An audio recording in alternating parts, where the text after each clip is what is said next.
ہاتھ بڑھا کر کے اپنا غلام بنا لیجیے۔ سبحان اللہ۔ کیا نام بتایا میں نے آپ کو؟ حضرت صعصعہ۔ جب مومن ہو گئے، داخل اسلام ہو گئے، آپ مشرف اسلام ہو گئے، عرض کرنے لگے یا رسول اللہ میں نے ایمان لانے سے پہلے بھی، یعنی آپ کے قدم سے وابستہ ہونے سے پہلے، یہاں تک کہ پیارے نبی میں نے آپ کی بعثت سے پہلے جو نیکیاں کی ہیں، یا رسول اللہ ان نیکیوں کا مجھے فائدہ ملے گا؟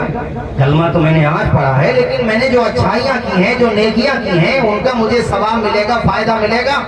اللہ کے پیغمبر نے مسکرا کے فرمایا اے میرے دیوانے، تم نے کون سی نیکیاں کی ہیں ذرا بتاؤ۔ حضور چاہتے تھے کہ مجمع عام میں یہ بات ہو، تمام لوگ یہ سن لیں۔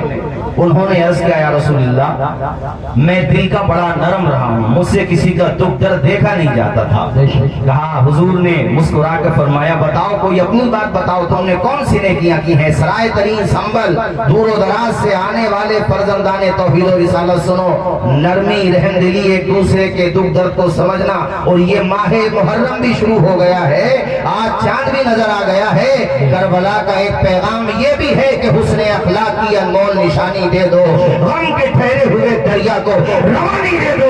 تم حسینی ہو تو احسان کے مشکیزے سے کوئی دشمن بھی اگر مانگے تو پانی دے۔ سبحان اللہ، سبحان اللہ، ماشاءاللہ۔ یہ پیغام کربلا والوں کا بھی ہے، ایک دوسرے کے دکھ درد کو سمجھنا۔ سنو میرے ساتھیو، حضرت صعصعہ عرض کرتے ہیں یا رسول اللہ ایک مرتبہ میری 2 اونٹنیاں گم ہو گئیں۔ ارے عربوں میں اونٹنی کی بڑی ویلیو ہوتی تھی، اونٹنیاں تھیں، گھوڑے تھے، ان کی بڑی ویلیو تھی۔ یا رسول اللہ وہ پر امید تھی، یعنی حاملہ تھی وہ دونوں اونٹنیاں، قاری صاحب سنیے، دونوں اونٹنیاں گم ہو گئی۔ میں ان کو تلاش کرنے صحرا کی طرف نکلا، میں بھی اپنے ایک اونٹ پہ بیٹھ کے نکلا اس کو تلاش کرنے۔ تلاش کرتے کرتے میں ایک جگہ پہنچا جہاں ایک گھر بنا ہوا تھا، آشیانہ کہہ لیجیے، جھونپڑی کہہ لیجیے، یار ایک گھر بنا ہوا تھا۔ کہتے ہیں یا رسول اللہ میں وہاں پہ پہنچا، اس میں ایک صاحب بیٹھے تھے، میری نظر پڑی، اتنے میں میری 2 اونٹنیوں پہ بھی نظر پڑ گئی۔ میری 2 اونٹنیاں ان کے باقی جانوروں کے ساتھ چل رہی تھی۔ میں نے کہا اے صاحب خانہ یہ تو میری اونٹنیاں ہیں، میں نے پہچان لیا ان کو۔ تو مکان مالک نے کہا ہمیں اس سے کوئی آپتی نہیں، آپ ہی کی ہیں، آپ لے جائیے۔ آوارہ گھوم رہی تھی تو میں نے سوچا کسی کی ہوں گی تو آ کر کے لے جائے گا، ورنہ میری ذمہ داری تھی، میں تو ان کے ساتھ اچھا سلوک کر ہی رہا ہوں۔ اللہ اکبر۔ حضرت صعصعہ سلسلہ کلام آگے بڑھاتے ہوئے عرض کرتے ہیں اللہ کے پیغمبر ابھی ہم وہاں بیٹھے ہی تھے، صاحب خانہ نے کہا کہ اندر سے کھجوریں اور پانی لے کر کے آؤ، یہ ہمارے مہمان ان کی ضیافت کی جائے۔ حضرت صعصعہ کہتے ہیں یا رسول اللہ میں کھجوریں کھا ہی رہا تھا، ابھی میں نے تھوڑا سا پانی پیا تھا کہ اندر سے خاتون کی آواز آتی ہے۔ وہ خاتون کہتی ہے کہ تمہارے گھر میں بچے کی پیدائش کا وقت قریب آ چکا ہے۔ اللہ اکبر۔ حضرت صعصعہ کہتے ہیں یا رسول اللہ میرے بھی کان کھڑے ہو گئے، آخر ماجرا کیا ہے؟ اس قدر توجہ کے ساتھ اندر کی بات یہ عورت اسے کیوں بتا رہی ہے؟ یہ تو عورتوں کا اندر کا انٹرنل میٹر ہے، اندر بچوں کی پیدائش ہونا ہو جائے، یہ عورت اسے کیوں بتا رہی ہے؟ میں نے کہا اے صاحب خانہ یہ بتاؤ آخر کیا وجہ ہے اس عورت نے تمہیں آ کر کے بتایا؟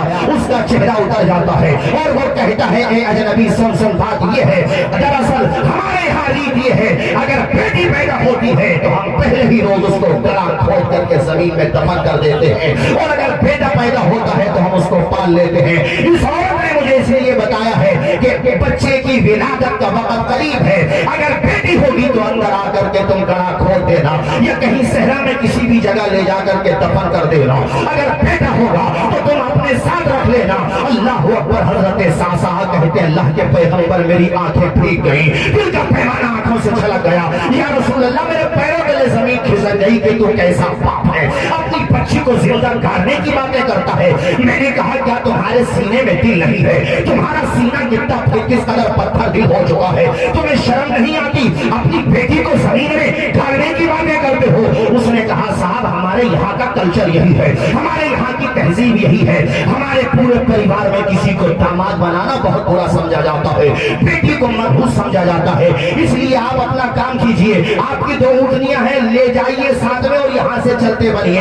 حضرت صعصعہ کہتے ہیں میں نے اس سے منت سماجت شروع کر دی۔ میں نے کہا اے ظالم باپ اگر تم اپنی بیٹی کی پرورش نہیں کرتا تو ایسا کر اپنی بیٹی میرے حوالے کر دے، تیری بیٹی کی پرورش میں کروں گا۔ ذرا زور سے بولو سبحان اللہ۔ دوسرے کی بیٹی ہے اور صعصعہ کہتے ہیں یا رسول اللہ میں نے